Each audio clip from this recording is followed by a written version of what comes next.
আসসালামু আলাইকুম। এখন দেখবেন সংবাদ শিরোনাম। মঙ্গলবার নতুন এমপিদের শপথ পাঠ করাবেন সিইসি। রাষ্ট্রপতির কাছে শপথ নেবে মন্ত্রিসভা। ভারত, পাকিস্তান সহ 13 দেশের সরকার ও রাষ্ট্রপ্রধানকে আমন্ত্রণ। সরকার গঠন করলেও শক্তিশালী থাকবে সংগঠন, বলছেন বিএনপি নেতারা। গুরুত্ব পাবে দুর্নীতি রোধ ও জনসম্পৃক্ততা। পরিবর্তনের মনোভাব ইতিবাচক, বলছেন বিশ্লেষকরা।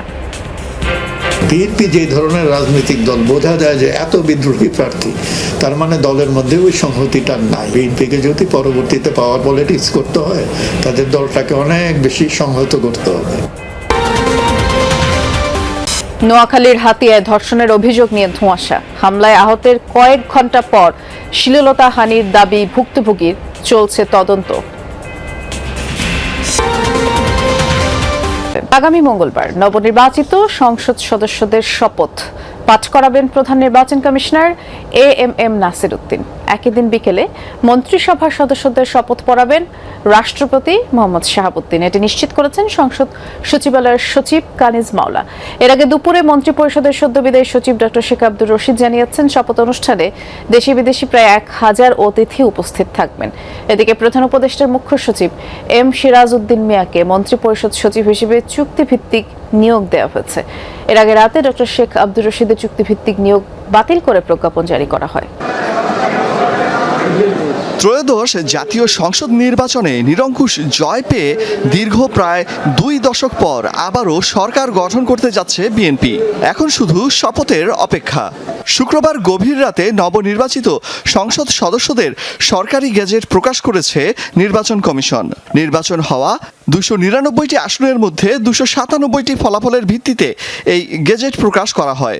গেজেট প্রকাশের 3 দিনের মধ্যে শপথ গ্রহণের বিধান রয়েছে।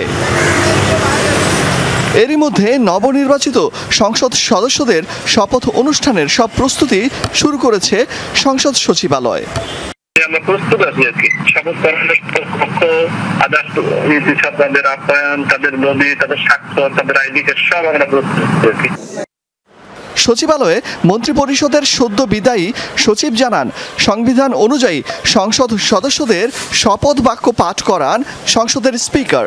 তবে বর্তমান পরিস্থিতিতে মঙ্গলবার শপথ বাক্য পাঠ করাবেন প্রধান নির্বাচন কমিশনার এএমএম নাসির উদ্দিন। আর বিকালে মন্ত্রিসভাকে শপথ পড়াবেন রাষ্ট্রপতি মোহাম্মদ শাহাবুদ্দিন। আইন অনুযায়ী 3 দিন সময়ের মধ্যে তাদের শপথ গ্রহণ হয় সংসদ সদস্য হিসেবে। সদ্য সাবেক মন্ত্রিপরিষদ সচিব জানান, নতুন সংসদ সদস্যদের শপথ অনুষ্ঠানে উপস্থিত থাকবেন দেশি বিদেশি প্রায় 1000 আমন্ত্রিত অতিথি। প্রস্তুতিতে কতজন অতিথিকে দাওয়াত দিবেন বলে আপনারা চিন্তা করছেন? ছোট কম বেশি হবে 1000।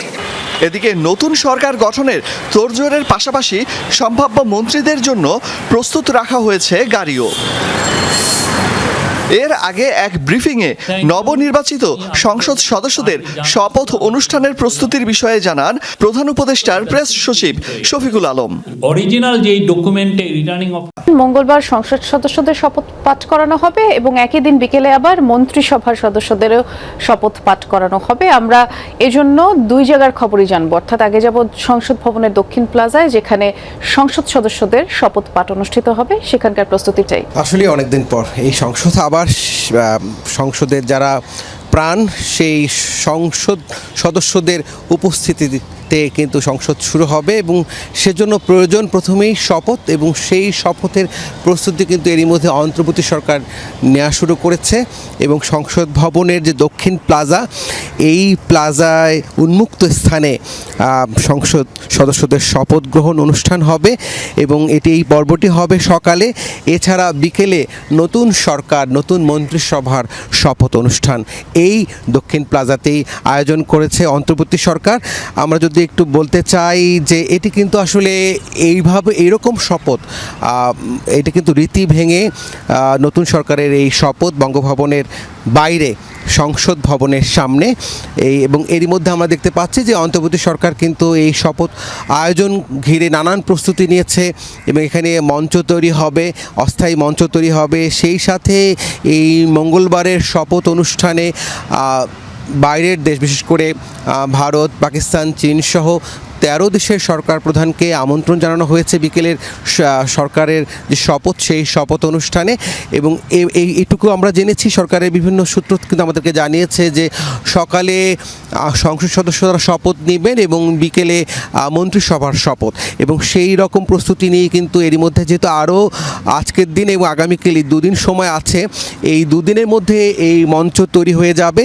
এবং আমরা কথা বলেছিলাম মঞ্চ তৈরির সঙ্গে যারা যুক্ত আছেন তাদের সাথে, তারা কিন্তু আসলে প্রস্তুতি কিন্তু নিয়ে ফেলেছেন। এর মধ্যে আইনশৃঙ্খলা বাহিনী তারা এসেছেন, তারাও ভিজিট করেছেন, দেখছেন নিরাপত্তার বিষয়টি, এবং অন্যান্য যারা গোয়েন্দা সংস্থা তারাও কিন্তু এই শপথ অনুষ্ঠান ঘিরে তাদের যে দায়িত্ব, সেই দায়িত্ব কিন্তু পালন করার কাজটি তারা শুরু করে দিয়েছে। সরকার গঠন করলেও সাংগঠনিকভাবে দুর্বল হবে না বিএনপি। অগ্রাধিকার পাবে তৃণমূল কর্মীদের প্রত্যাশা, জনগণের স্বার্থ। সরকারের সমালোচনার পাশাপাশি নির্বাচিত প্রতিনিধিরা প্রতিবাদ জানাবে যে কোনো বিতর্কিত সিদ্ধান্তেরও। দলের মধ্যে অনিয়ম, দুর্নীতির অভিযোগ উঠলে তার বিরুদ্ধে কঠোর অবস্থান দেওয়ার পক্ষেও মত বিজয়ী প্রার্থীদের। বিশ্লেষকদের পরামর্শ, সরকার পরিচালনা করতে গিয়ে যেন ভোটারদের সাথে দূরত্ব তৈরি না হয়। দীর্ঘ 17 বছর পর আবারও দেশ পরিচালনার দায়িত্ব নিতে যাচ্ছে বিএনপি। কেমন হবে নতুন সরকার? আগের মতোই কি সরকারের মাঝে একাকার হবে দল, নাকি এবার ভিন্ন আঙ্গিকে দেখা যাবে বিএনপিকে? জনগণের ভোটে নির্বাচিত দলটি সরকার গঠনের পর জবাবদিহিতা কতটা নিশ্চিত করবে? 17 বছরে যে সাফারটা আমরা করেছি, এটা আমাদের মনে রাখতে হবে। এটা মনে রেখেই আমাদের মানুষের সাথে আচরণ করতে হবে। দুর্নীতি বা চাঁদাবাজি সম্পৃক্ত থাকে, ইভেন মাদকের সাথে সম্পৃক্ত থাকে, তাদেরকে আমরা সাইড করে ফেলবো এবং তাকে সংগঠনের সাথে সম্পৃক্ত রাখবো না। মানুষের ভিতর যে একটা ভিতর থেকে চলে আসছে যে দুর্নীতিটা নর্মাল, ইটস নর্মাল, সবাই করতেছে, আমরাও করব। এই জিনিসটাকে আমাদের পরিবর্তনের জন্য আমরা এই লক্ষ্যে কাজ করে যাব। মাঝখানে এই ছাত্র রাজনীতি নিয়ে একটি ভয়ভীতি কাজ করে। আশা করি সামনের দিনগুলোতে ছাত্র রাজনীতির দেশনায়ক তারেক রহমানের নির্দেশনায় একটা পরিবর্তন আসবে। নির্যাতন ও আন্দোলনের পথ পেরিয়ে এবার সরকার গঠন করতে যাওয়া দলটি নিজেদের আমূল পরিবর্তনের কথা বলছে, যেখানে জনগণের স্বার্থ ও দলের ভাবমূর্তি মুখ্য। এই দুটি অংশ থেকে নিজেদের বিচ্ছিন্ন করতে চান না জনপ্রতিনিধিরা। আমরা রাষ্ট্রীয় কাজ করব, সরকারি কাজ করব, সব ঠিক আছে, ডেভেলপমেন্ট ওয়ার্ক করব, আমরা যার যার প্রোটোকল সেটাও দিব, কিন্তু আমাদের সাংগঠনিক জায়গায় যাতে কোনো ব্যত্যয় না ঘটে, সাংগঠনিক কাঠামোটা যেন ক্ষতিগ্রস্ত না হয়, সেদিকে দৃষ্টি রেখে আমাদের কাজ করতে হবে। তা না হলে সরকার আর দল যদি এক হয়ে যায়, তখন সাধারণ মানুষের ভিতরে একটা ভুল ব্যাখ্যা যায়, এবং সাধারণ মানুষ তখন দলের দিকে না থাকে, রাজনৈতিক কর্মসূচি না পরিচালনা না করে, তখন সরকারি কর্মসূচিতে বেশি আসক্ত হয়ে যায়। যারা আগামী দিনে অন্যায়ের সাথে সম্পৃক্ত থাকবে, যারা যাদের কর্মকাণ্ডে সমাজ এবং দেশ ক্ষতিগ্রস্ত হবে, তাদেরকে দলভাবে আশ্রয়পত্র দেওয়া হবে না এবং তাদেরকে শাস্তির আওতায় আনা হবে। আমরা রাজনীতিকে ক্ষমতা মনে করি, রাজনীতিকে আমরা সেবা মনে করি, জবাবদিহিতা মনে করি, দায়িত্ব মনে করি। বিএনপির পরিবর্তনের মনোভাবকে ইতিবাচক হিসেবে দেখছেন বিশ্লেষকরাও। ভোটারের মনস্তত্ত্ব বুঝে সিদ্ধান্ত নেয়ার পরামর্শ তাদের। বিএনপি যে ধরনের রাজনৈতিক দল, বোঝা যায় যে এত বিদ্রোহী প্রার্থী, তার মানে দলের মধ্যে ওই সংহতিটা নাই আসলে। তো এটা বিএনপির জন্য একটা সমস্যা। বিএনপিকে যদি পরবর্তীতে পাওয়ার পলিটিক্স করতে হয়, তাদের দলটাকে অনেক বেশি সংহত করতে